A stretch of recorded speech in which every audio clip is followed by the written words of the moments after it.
எல்லா பறவைகளுக்கும் விஷயம் தெரிஞ்சது. எல்லா பறவைகளும் ஒன்னா உட்காந்து பேசிக்கிட்டு இருந்தாங்க.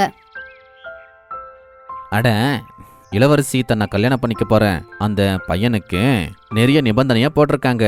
அது எல்லாமே இருந்தாதான் அவங்கள கல்யாணம் பண்ணிக்க போறாங்களா? ஆமா ஆமா, நானும் கூட இதை பத்தி கேள்விப்பட்டேன். அதெல்லாம் கேட்டு என்ன தோணுதுன்னா, இளவரசி கல்யாணம் ஆகாமலே செத்துருவாங்க போல. அந்த மாதிரி பையன் எங்க இருப்பான் சொல்லு? அங்க உட்காந்துக்கிட்டு இருந்த மாண்டி குருவியும் இதை கேட்டுக்கிட்டு இருந்துச்சு. அதை கேட்டு சொல்லுச்சு, அண்ணா, அந்த 3 நிபந்தனைலாம் ஒன்று என்கிட்ட இருக்கு.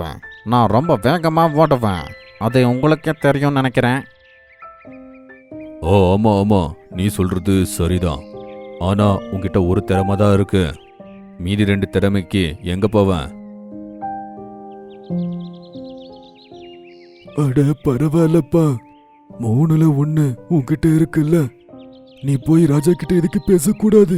யாருக்கு தெரியும், இந்த திறமைக்கு இளவரசி ஒத்துக்கலாம். நீங்க சொல்றது சரிதான். நான் ராஜா கிட்ட போறேன்.